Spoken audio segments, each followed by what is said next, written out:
Hello everyone, आप सबका स्वागत है मेरे चैनल राउजा क्लासेस पे। बच्चों, आजकल हमारी सीरीज चल रही है, सीरीज फॉर अकाउंटिंग रेशियोज। इसकी वीडियो नंबर 9 तक मैं आपको अपलोड कर चुका हूं। आज वीडियो नंबर 10 अपलोड होने जा रही है। वीडियो नंबर 9 में मैंने अभी तक आपको क्या पढ़ा है, 3 कैटेगरीज ऑफ रेशियोज पढ़ा दी, जिसमें मैंने प्रॉफिटेबिलिटी रेशियो पढ़ा दी, लिक्विडिटी रेशियो पढ़ा दी और आपकी टर्नओवर रेशियो पढ़ा दी। आज 4th कैटेगरी डिस्कस करेंगे, जिसके अंदर हमें सॉल्वेंसी रेशियो को डिस्कस करना है। सॉल्वेंसी रेशियो अपने आप में बहुत इंपॉर्टेंट रेशियो है, क्योंकि हम इसे कैपिटल स्ट्रक्चर रेशियो भी करते हैं।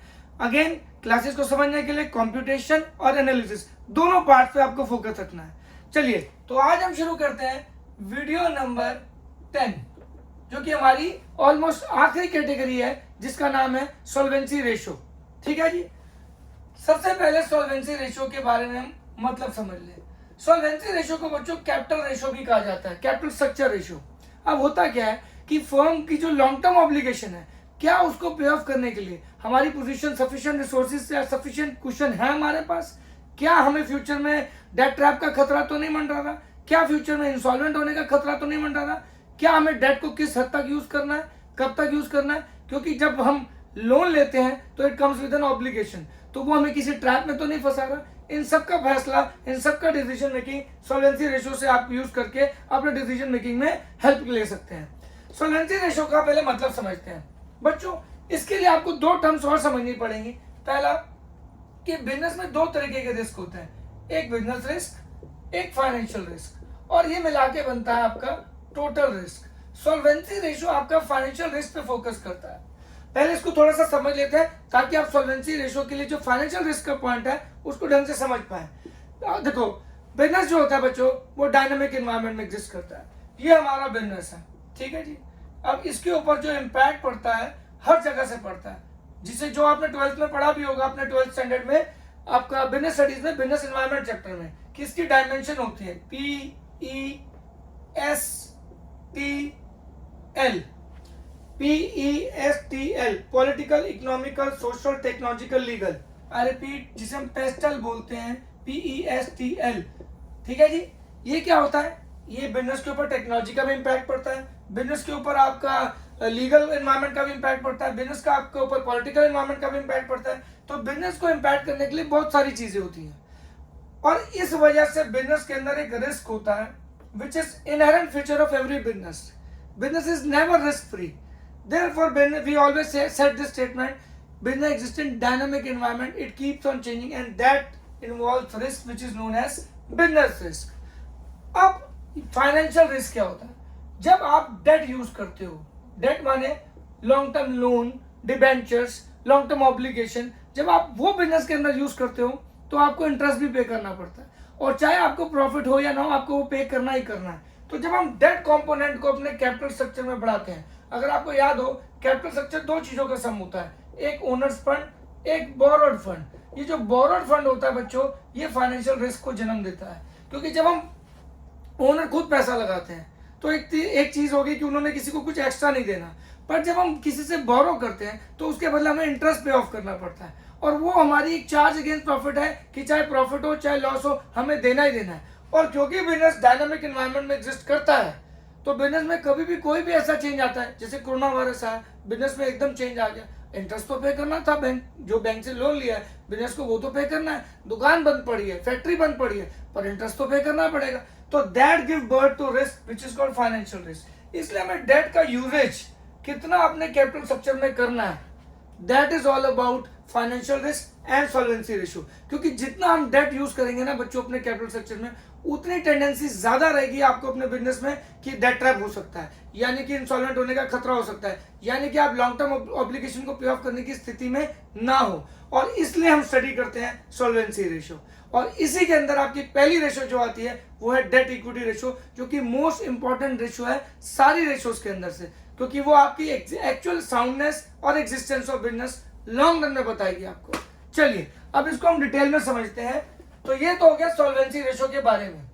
तो सॉल्वेंसी रेशियो का मतलब तो ये क्लियर हो गया कि जो रेशियो आपको लॉन्ग टर्म बिजनेस में आपको ये बताएगी कि आप अपनी लॉन्ग टर्म ऑब्लिगेशन को पे ऑफ करने की पोजीशन में हैं या नहीं है, कहीं आप पे इंसॉल्वेंसी का खतरा तो नहीं मंडरा रहा, क्या आप अपने बिजनेस को लॉन्ग रन में आराम से बिना किसी लॉन्ग टर्म ऑब्लिगेशन के ढंग से चला पाओगे या नहीं चला पाओगे, कितना डिपेंड रहोगे उस लॉन्ग टर्म ऑब्लिगेशन पे, ये सॉल्वेंसी रेशो बताएगी। अब इसके अंदर पहली रेशो आती है डेट इक्विटी रेशो। बच्चों अगेन मैं बार बार बोलता हूं, अगर आपको रेशो सीखनी है तो सबसे पहले उसकी कंप्यूटेशन और फिर उसका एनालिसिस, तभी वो कंप्लीट होगी। विदाउट एनालिसिस इसका कोई यूज नहीं पढ़ने का। डेट इक्विटी, तो इसका फॉर्मूला बड़ा जल्दी याद हो जाता है, क्योंकि क्या है, डेट अपॉन में इक्विटी। ठीक है जी। अब यहाँ पे क्या है, डेट क्या होता है इसको एक्सप्लेन करते हैं, इक्विटी क्या होता है इसको एक्सप्लेन करते हैं, पर इसका एनालिसिस ध्यान से समझना, क्योंकि इसकी कंप्यूटेशन आसान है पर इसका एनालिसिस बहुत ही बढ़िया और इंपॉर्टेंट भी है। पहले हम पढ़ते हैं डेट क्या होता है। बच्चों डेट माने एक तरह से बोरोइंग्स, जिसे हम लॉन्ग टर्म लोन्स बोलते हैं। लॉन्ग टर्म लोन्स जिसमें सारे लोन्स आ गए, secured, unsecured, mortgage loan, public deposit, हर डिबेंचर, इसमें सारे तरीके के लोन आ गए। जो भी लॉन्ग टर्म बोरिंग है जिसे हम नॉन करंट लायबिलिटी बोलते हैं। अब नॉन करंट लायबिलिटी क्या है, जिसको हमें 1 साल के बाद तक हमारे को पे करना है। जो immediately with in a year पे ऑफ करनी होती है उसे करंट लायबिलिटी बोलते हैं। जो 1 साल से ज्यादा के बाद पे करनी है उसे आपकी लॉन्ग टर्म लोन या फिर बोरोड फंड या फिर डेट बोलते हैं या फिर नॉन करंट लायबिलिटी बोलते हैं। तो long term loan plus long term provision. अब कोई मेरे से बच्चे पूछते हैं भैया ये लॉन्ग टर्म प्रोविजन क्या है। तो लॉन्ग टर्म प्रोविजन क्या चीज होती है बच्चों, मैं लिख देता हूं लॉन्ग टर्म प्रोविजन ताकि आपको दिक्कत ना आए। ठीक है जी। लॉन्ग टर्म प्रोविजन क्या होती है बच्चों, कुछ लायबिलिटीज ऐसी होती हैं जो हमें पे ऑफ तो करनी है पर हमें अमाउंट पे ऑफ करनी है, ये सर्टेन है पर अमाउंट अननोन है। तो उसके लिए हम कुछ प्रोविजन बना लेते हैं कि हाँ भाई पे ऑफ तो करनी है तो लायबिलिटी एस्टिमेट कर लो। तो जो भी बेस्ट पॉसिबल एस्टिमेट होगा उस पर मेजर की जाती है, पर इनके लिए आपके पास कोई अमाउंट नहीं होता और हो सकता है सेटलमेंट के वक्त इनका अमाउंट डिफर करे। जैसे कि अगर आपने अपने एम्प्लॉयज के लिए कोई प्रोविजन फॉर ग्रेचुटी बना रखा है, आपके यहाँ एम्प्लॉय ने 20 साल काम किया हुआ है, आपको पता है, और आप जब वो जाएगा तो उसके लिए आप उसको कुछ दोगे, तो that is called provision for gratuity. यानी जब एम्प्लॉय छोड़ के जाएंगे तो उनके लिए, उनके ऑनर के लिए, जो उन्होंने आपको अपनी जिंदगी में सर्विसेज दी अपनी पूरी लाइफ, उसके लिए जो आप उनको ग्रेचुटी देना चाहोगे वो आपकी एक लॉन्ग टर्म लायबिलिटी है और उसके लिए आप प्रोविजन बना के रखते हो। अमाउंट तो नोन नहीं है बट हाँ आपको ये पता है पे ऑफ करना है, तो बेस्ट पॉसिबल एस्टिमेट से इसको ले लिया जाता है। या फिर लीव इनकैशमेंट पेबल। कई बार क्या होता है कि जब जो लोग आपके एम्प्लॉयज आपके ऑर्गेनाइजेशन में छुट्टी नहीं लेते हैं तो आप उनके लिए क्या करते हो कि जो आपने छुट्टी नहीं लिया है उनकी लीव को टोटल करते हो, उसमें जो सैलरी बनती है वो इन कैश उनकी लाइफ टाइम में, मतलब जब वो रिटायरमेंट लेते हैं या ईयर वाइज, डिपेंड करता है कि आप कैसे उसको पॉलिसी क्या कंपनी की उस बेसिस पे आप उसे पे करते हो। तो लीव इनकैशमेंट पेबल कई बार आप 5 साल में एक बार पे करते हो, कई बार 2 साल में एक बार पे करते हो, कई बार सीधा रिटायरमेंट में पे ऑफ करते हो। तो मोर देन 12 मंथ्स के बाद जो आपकी पे ऑफ होगी लायबिलिटी वो आपकी डेट के अंदर आती है। तो debt stand for basically non current liability, जिसके 2 पार्ट हो गए, लॉन्ग टर्म लोन्स, अगेन इसमें 7 तरीके के लोन आ गए, debenture, loan from bank, loan from financial institutions, mortgage loan, public deposit, सब कवर होता है। ठीक है जी। और लॉन्ग टर्म प्रोविजन एक वो लायबिलिटी है जो कि सर्टेन तो है पर अमाउंट अननोन है। बेस्ट पॉसिबल एस्टिमेट से हम इसको मेजर करके रेशो निकालने के लिए हम इसको मेजर कर लेते हैं, एस्टिमेट कर लेते हैं। तो ये हो गया हमारा बच्चों डेट का फॉर्मूला। आई होप डेट निकालने के तरीके बहुत हैं, अभी मैं समझाता हूं। जब मैं इक्विटी समझाऊंगा तो आपको बहुत सारी चीजों में हेल्प कर दूंगा कि डेट को बैलेंस शीट से कैसे ड्राइव किया जा सकता है। एनीवेज अब आ जाओ इक्विटी के बारे में बात करते हैं। बच्चों इक्विटी को शेयर होल्डर फंड भी कहा जाता है, प्रोप्राइटर फंड भी कहा जाता है, नेटवर्थ भी कहा जाता है। अब इक्विटी होता क्या है, जनरली लोग बच्चे इसमें गलती क्या करते हैं कि इक्विटी के वक्त सबसे बड़ी गलती ये होती है कि इक्विटी के वक्त वो क्या करते हैं, सिर्फ इक्विटी शेयर कैपिटल समझते हैं। यहाँ पे equity means total share capital. बच्चों टोटल शेयर कैपिटल किसका समेशन होता है, equity share capital plus preference share capital. ठीक है जी। और यहाँ पे एक और चीज ऐड हो जाती है, रिजर्व एंड सरप्लस, क्योंकि रिजर्व एंड सरप्लस क्या होता है, वो प्रॉफिट का हिस्सा जो बिलोंग करता है इक्विटी शेयर होल्डर्स को या प्रेफरेंस शेयर होल्डर को। अल्टीमेटली वो इक्विटी का ही पार्ट होता है। इसे हम नेट वर्थ भी बोलते हैं बच्चों, या प्रोप्राइटर्स फंड भी बोलते हैं, या ओनर्स फंड भी बोलते हैं। ठीक है जी। Proprietor funds, net worth, equity या owners fund. Equity share capital plus preference share capital, जिसे हम खाली दोनों को मिला के एक साथ लिखे तो टोटल शेयर कैपिटल या शेयर कैपिटल, और प्लस रिजर्व एंड सरप्लस। एक पॉइंट यहाँ पे नोट कर लेना, अगर रिजर्व एंड सरप्लस में हमारे पास पी एंड एल का डेबिट बैलेंस होगा जो कि लॉस रिप्रेजेंट करता है, तो वो हम माइनस कर देंगे। आई रिपीट, अगर पी एंड एल का डेबिट बैलेंस होगा यानी जो लॉस को रिप्रेजेंट करता है, तो वो इसमें से माइनस हो जाएगा कैलकुलेशन के लिए। ये एक बेसिक फॉर्मूला हो गया डेट और इक्विटी का। पर एक बार हम इसको, क्योंकि मैंने आपको फर्स्ट सेशन से बोलता रहा हूँ, it is all about financial statements, तो फाइनेंशियल स्टेटमेंट से डिराइव करके भी देख लेते हैं कि कैसे इसको हम कर सकते हैं। ठीक है जी। अगर अब हम इसको बैलेंस शीट से एक तरह से ड्राइव करते हैं इनके फॉर्मूले, तो क्या क्या बनते हैं। यहाँ पे हमने डेट और इक्विटी का बेसिक फॉर्मूला या बेसिक मतलब तो समझने की पूरी कोशिश कर ली है। ये अभी साफ नहीं हो, मैं इसको और अच्छे से करता हूँ ताकि आपको विजिबिलिटी में कोई इश्यू ना आए बच्चों। आई होप बच्चों मेरे बाकी सेशन भी आपको समझ आ रहे होंगे। कमेंट सेक्शन में जरूर बताइएगा कि आपको और क्या क्या मेरे से समझना है। कोई भी चीज अगर समझ नहीं आ रही होगी तो जरूर मैं अपने डाउट सेशन आपके लिए अरेंज करके वो डाउट्स कवर करूंगा। एक वीडियो बना दूंगा जिसमें सिर्फ डाउट्स कवर किए जाए। ठीक है जी, चलिए। तो अब बच्चों हम एक बेसिक क्या करते हैं, इसके लिए इसको थोड़ा सा और रब कर लेते हैं सो दैट मेरे पास स्पेस ज्यादा हो जाए समझने के लिए। बच्चों इसके लिए आप क्या करोगे, डेट और इक्विटी है तो नो डाउट आपकी बैलेंस शीट यूज होगी। अपने दिमाग में रखो एक बैलेंस शीट। ठीक है जी। ऑल्दो कंपनीज बैलेंस शीट ऐसे बनती नहीं है, वो फॉर्मेट के अकॉर्डिंगली बनती है कंपनीज एक्ट में 2013 के हिसाब से, बट मैं सिंप्लिसिटी के लिए नॉर्मल बैलेंस शीट की तरह ट्रीट कर रहा हूं ताकि आपको फॉर्मूला बनाने आ जाए और समझ आ जाए, मतलब डेरिवेशन क्लियर हो जाए। ये लायबिलिटी साइड होती है, ये अमाउंट होता है, ये सेट होता है, ये अमाउंट होता है, ये बैलेंस शीट है। ठीक है जी। अगर हमें क्या चाहिए, एक इक्विटी के फॉर्मूले, खाली हम इक्विटी कैसे कैसे निकाल सकते हैं, ध्यान से देखिएगा। ये हमारी टोटल सेट साइड है, यहाँ पे आपका क्या होगा, नॉन करंट एसेट्स। ठीक है जी। इसके अंदर हमारे नॉन करंट एसेट्स क्या होते हैं, जिनकी लाइफ 1 साल से ज्यादा होती है। इसके अंदर आपकी नॉन करंट इन्वेस्टमेंट्स भी आ जाएंगी। ठीक है जी। बेसिकली क्या क्या आ जाएगा, tangible asset, intangible asset, non current investment. ये तभी लेंगे जब ये ट्रेड इन्वेस्टमेंट होगी। ये मैं अपनी पुरानी वीडियोस जिसमें रिटर्न ऑन इन्वेस्टमेंट मैंने समझाई थी, उसमें ट्रेड इन्वेस्टमेंट का कंसेप्ट बहुत अच्छे से करा चुका हूँ, जरूर देख लीजिएगा वो वीडियो, रिटर्न ऑन इन्वेस्टमेंट वाली। ठीक है जी। तो ये आ गया आपका नॉन करंट एसेट में tangible asset, intangible asset, non current investments. उसके बाद long term loans and advances. I repeat, long term loans and advances. ये वो लोन हो गए जो बिजनेस ने दिए हैं, लिए नहीं, दिए हुए, जिसे हम long term loans and advances बोलते हैं। ठीक है जी। उसके बाद हमारे करंट एसेट्स आ गए। ठीक है जी। और इन दोनों को अगर हम ऐड कर दें, ये मेन हो गया, ये सब हेड्स हो गए बच्चों। ठीक है जी। ये सारे सब हेड है। ठीक है जी। अब करंट एसेट में भी होते हैं सब हेड जो भी आपको गिवन होंगे। उसके बाद हमारा यहाँ पे आ जाएगा टोटल एसेट। ठीक है जी। अगर इसके याद करने हो तो CITCSO मैंने शॉर्ट फॉर्म बताई थी करंट एसेट की। ये सारे सब हेड है। ठीक है जी। इसके लिए आप लिक्विडिटी रेशो देख सकते हो कि मैंने करंट एसेट्स कैसे कैसे एक्सप्लेन किया। अभी मैं वो ज्यादा एक्सप्लेन नहीं करूंगा, वो वेस्टेज ऑफ टाइम हो जाएगा, क्योंकि मैं ऑलरेडी अपने पुराने सेशन में इसको एक्सप्लेन कर चुका हूँ। तो ये टोटल एसेट होगा, और total asset is always equal to total liability, ये तो आप सबको पता ही है। ठीक है जी। अब यहाँ पे हमारे क्या होता है, सबसे पहले शेयर कैपिटल। शेयर कैपिटल में क्या होता है, equity share capital, preference share capital. ठीक है जी। इधर दूसरा हेड ले लो,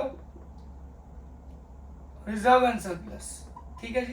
रिमेंबर दैट अगर इसमें P&L का अगर डेबिट बैलेंस है तो वो माइनस होगा, और अगर P&L का क्रेडिट बैलेंस है तो ऐड होगा इसके अंदर।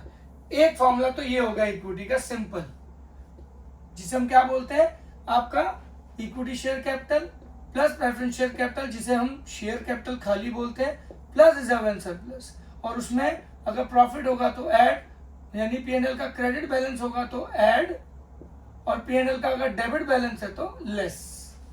अब बाकी इक्विटी के फॉर्मूले निकल सकते हैं। अब यहाँ पे क्या आ जाएंगे बच्चों, आपकी पहले नॉन करंट लायबिलिटी, उसमें क्या आ जाएंगे, लॉन्ग टर्म लोन्स जितने भी हैं, from financial institutions, debenture, mortgage loan, public deposit, सारे लॉन्ग टर्म लोन्स, जितने भी आपके लॉन्ग टर्म लोन्स हैं वो सारे आ जाएंगे। ये वो लोन है जो हमने लिए हैं, बिजनेस ने लिए हैं, ये वो लोन थे जो हमने दिए हैं। करेक्ट, कंफ्यूज मत होना। यहाँ पे फिर क्या आ जाएगा, लॉन्ग टर्म प्रोविजन। ठीक है जी।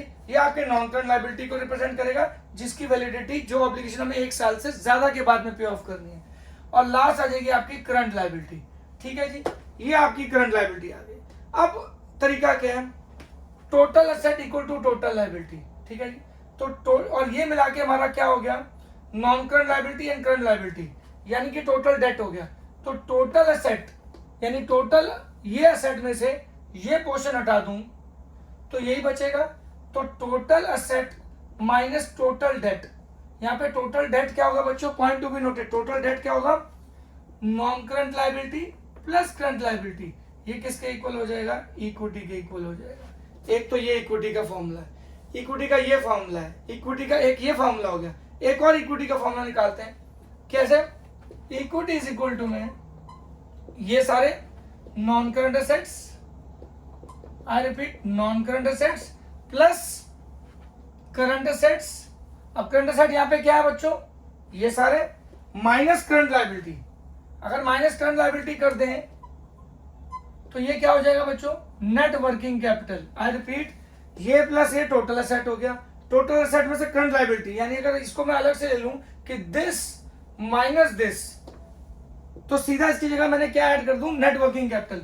आई रिपीट, ये फॉर्मूला क्या बन जाएगा, non current assets plus net working capital minus ये कौन सी है, ये हमने ऑलरेडी करंट लायबिलिटी यहां पे कवर कर ली। अब ये भी माइनस कर दूं, यानी कि minus non current liability is equal to में क्या आ जाएगी, इक्विटी। आई रिपीट, इस फॉर्मूले को ध्यान से समझना, इसे एसेट साइड फॉर्मूला बोलते हैं। ये मैंने capital employed, return on capital employed में भी आपको ढंग से समझाया था। उसमें मैंने आपको समझाया था कि return on employed asset side से हम कैसे निकालते हैं, आपकी कैपिटल एम्प्लॉयड कैसे निकालते हैं, एसेट साइड अप्रोच से। यहाँ पे हम इक्विटी निकाल रहे हैं, तो हमने क्या करना है, this plus this minus this minus this, जबकि ये माइनस ये क्या होता है, नेट वर्किंग कैपिटल। तो this minus this plus this का जो एक डिफरेंस है, दिस माइनस दिस का एक डिफरेंस ले लिया, प्लस ये नॉन करंट लायबिलिटी माइनस कर दी तो इक्विटी आ गया। इसे बोलते हैं एसेट साइड अप्रोच से इक्विटी निकालना। ये बहुत इंपॉर्टेंट फॉर्मूला है, मैं बार बार बोल रहा हूं, ये टोटल साइड में से ये दोनों माइनस करने हैं, पर इसका डायरेक्ट डिफरेंस ले लेंगे तो नेट वर्किंग कैपिटल बनता है, और फिर नॉन करंट लायबिलिटी यानी कि लॉन्ग टर्म लायबिलिटी माइनस कर दें तो आपका इक्विटी आ जाएगा।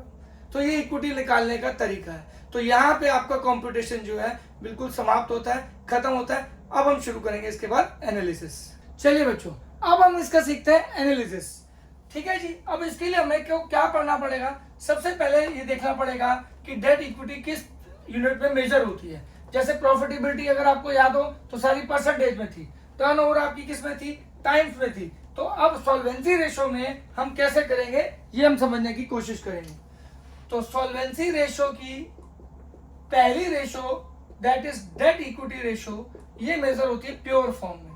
प्योर फॉर्म में मतलब जैसे कि 2:1, 3:1, 4:1, इसे हम प्योर फॉर्म बोलते हैं बच्चों, ठीक है जी, प्योर फॉर्म। अब डेट इक्विटी के बारे में एनालिसिस सीखना है। पहली बात इसमें याद रखना, इसकी एक आइडियल रेशियो होती है बच्चों। आइडियल रेशियो मतलब क्या होता है कि फर्म को कितनी डेट इक्विटी रेशियो मेंटेन करनी है, विच इज 2:1, दैट इज 2/1, यानी हर 1 रुपए के ओनर फंड पे आप 2 रुपए की लायबिलिटी, 2 रुपए का डेट ले सकते हो, यानी कि हर 2 रुपए के डेट पे 1 रुपया ओनर का लगा होना चाहिए। अब इसमें इसके एनालिसिस की मजेदार बात क्या है कि आप एक बार ओनर पॉइंट ऑफ व्यू से इसका एनालिसिस समझोगे, एक बार क्रेडिटर यानी कि आप बोरोअर पॉइंट से सोचोगे, ठीक है जी, ध्यान से समझिएगा। जैसे बैंक ने लोन दिया तो बैंक के पॉइंट ऑफ व्यू से समझेंगे और साथ में हमारे बिजनेस के पॉइंट ऑफ व्यू से भी समझेंगे कि हमारा बिजनेस का क्या पॉइंट ऑफ व्यू है। तो दोनों पॉइंट से ये रेशो बहुत समझनी है और इसका एनालिसिस बहुत जरूरी है समझना, ठीक है। चलिए, अब इसका रेशो समझने का मतलब क्या है कि हर 2 रुपए के 1 रुपए के ओनर फंड के लिए 2 रुपए का डेट आप ले सकते हो। हर 1 रुपए के ओनर फंड के लिए 2 रुपए का बोरोड फंड आप ले सकते हो। अब इसमें कुछ बातें ध्यान रखने वाली है और बहुत इंपॉर्टेंट भी है। क्या ध्यान रखिएगा यहाँ पे, जैसे मान लो आपकी रेशो आती है 2:1, ठीक है जी, अगले साल आई 3:1, अगले साल आई 4:1। तो यहाँ पे क्या हमें बता रहा है कि हर 1 रुपए ओनर फंड के लिए पिछले साल 2 रुपए की लायबिलिटी थी, लॉन्ग टर्म लायबिलिटी जो में बाहर का पैसा है, बोरोवर जिससे हमने बोरो किया। आज फिर क्या होगी, 1 रुपए के ओनर फंड के लिए 3 रुपए आपने बोरो कर रखा है, फिर 1 रुपए फंड के लिए 1 रुपए ओनर फंड के लिए 4 रुपए बोरो कर रखा है। भैया जितना आप बोरो करोगे उतना आपका डेट ट्रैप का खतरा है। आप पहले अपने बिजनेस पॉइंट ऑफ व्यू से डिसाइड करते हैं कि हायर दिस रेशो उतना आप डेट यूज कर रहे हो।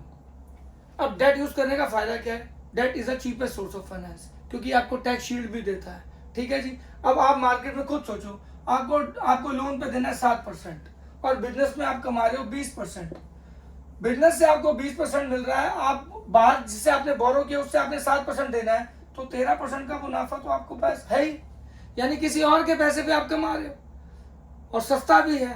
But business in dynamic environment, अगर आपको 20% की जगह प्रॉफिट हुआ ही नहीं, लॉस हो गया, तब भी 7% देना है, तो ये रिस्की तो है ही। इसलिए जितना ये बढ़ेगा उतना फर्म के लिए रिस्क बढ़ता जाएगा, उतना फाइनेंशियल, और उस रिस्क का नाम क्या है? Financial risk. और जितना फाइनेंशियल रिस्क बढ़ेगा उतना डेट ट्रैप के होने के चांसेस ज्यादा हैं और इंसॉल्वेंसी भी आपके बिजनेस की हो सकती है, यानी कि आप बैंक करप्ट भी हो सकते हो। ठीक है जी।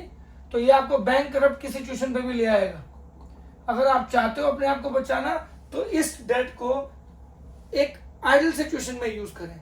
ये नहीं कि भरी जाए और इतनी लिवरेज भी रखें कि कल को कोई अनफोर्सीन इवेंट आए तो उस डेट को आप और फर्दर यूज कर सके और इशू और बोरो कर सके। ये नहीं कि आपने डेट हमेशा पूरा फुल फ्लैट कैपेसिटी से ऑलरेडी यूज कर रखा हो, तो उसमें भी आपको बहुत नुकसान हो सकता है। यानी कि आपको हमेशा ध्यान रखना है कि जो आपको डेट यूज करना है उसकी एक लिमिटेशन है। हर वक्त डेट यूज करना है भर भर के, ये सोच के कि फर्म की आरओआई बहुत अच्छी है, जब तक आरओआई अच्छी तब तक तो प्रॉफिटेबल है। पर बिजनेस एक्सिस्टेंट डायनामिक एनवायरनमेंट, उसके पास बिजनेस रिस्क भी है। तो फाइनेंशियल रिस्क बढ़ाते समय हमेशा सोच लेना कि बिजनेस रिस्क भी है बिजनेस में, और अगर यही मिला के टोटल रिस्क बनता है, इसके बढ़ाते बढ़ाते रिटर्न के चक्कर में ये ना हो कि खुद ही आप बैंक करप्ट हो जाओ। ठीक है जी। इस सिचुएशन में आपको बचना पड़ेगा। और दूसरी तरफ जिसने लोन देना है वो भी सोचेगा कि भाई ओनर का खुद का, अगर मान लो ये 2:1 4:1 है, तो बोरोवर क्या कहेगा कि भाई तू मेरे से 4 रुपए का लोन ले रहा है और 1 रुपये तेरा खुद का लगा है, तेरा खुद का तो इंटरेस्ट बहुत कम है बिजनेस, और कल को घाटा हो गया तो मैं तो गया, मेरे पास तो सेफ्टी ऑफ मार्जिन है ही नहीं, क्योंकि तेरा पैसा तो लगा नहीं है।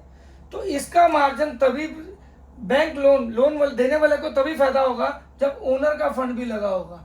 इसलिए इसकी आइडल रेशो क्या होती है? 2:1, क्योंकि जो लोन दे रहा है वो भी तो चाहता है भाई मेरे फंड्स की सेफ्टी हो, और अगर आप उसके फंड्स की वो अपने फंड्स की सेफ्टी, आप अपने फंड्स की सेफ्टी चाहते हो तो वो भी अपने फंड्स की सेफ्टी चाहता है। इसलिए उसको क्वेश्चन तभी मिलेगा जब ओनर का फंड भी उतना ही लगा होगा। इसलिए आइडल रेशो 2:1 है बच्चों। कैपिटल स्ट्रक्चर बनाते वक्त इस रेशो को बहुत ज्यादा यूज किया जाता है। इसमें क्या सही है और क्या गलत है, इंडस्ट्री नॉर्म्स, आपकी रिटर्न ऑन इन्वेस्टमेंट क्या है, आप मार्केट में किस फेज पे चल रहे हो, बूम पे हो, डिप्रेशन पे हो, किस फेज पे हो, सब मायने रखता है। इसलिए इस रेशो को जितना आप पढ़ लोगे उतना बेटर है, और हर वक्त आप इसमें नई चीजें सीखोगे इस पर्टिकुलर रेशो के अंदर, जब आप प्रैक्टिकली इसको यूज करना सीखोगे, क्योंकि इसका कोई हार्ड एंड फास्ट रूल नहीं है। हाँ, बस एक रूल यही है कि भैया आपको आइडली 1 रुपये अगर ओनर के लगे तो 2 रुपये का डेट यूज करना चाहिए। पर कई बार आइडल रेशियो भी टेक्निकली और बिकॉज ऑफ सिचुएशन बदल जाती है। वो प्रैक्टिकली आप सीखोगे जब आप इसको अप्लाई करना सीखोगे अपनी प्रोफेशनल लाइफ में। आई होप इसका कंप्यूटेशन, डेट इक्विटी का कंप्यूटेशन और एनालिसिस दोनों आपको बहुत अच्छे से समझ आया होगा। आगे मैं फर्दर इसी सॉल्वेंसी रेशियोज की जो बाकी रेशियो है उसको बहुत जल्दी खत्म करने वाला हूं, और फिर हम नई सीरीज शुरू करेंगे। एंड आई होप आपको मेरे चैनल पे मेरे से जुड़ने का फायदा हो रहा होगा। इसी तरह मेरे साथ बने रहिएगा और ऐसे वीडियोस के लिए। नमस्कार, thank you so much, God bless you all.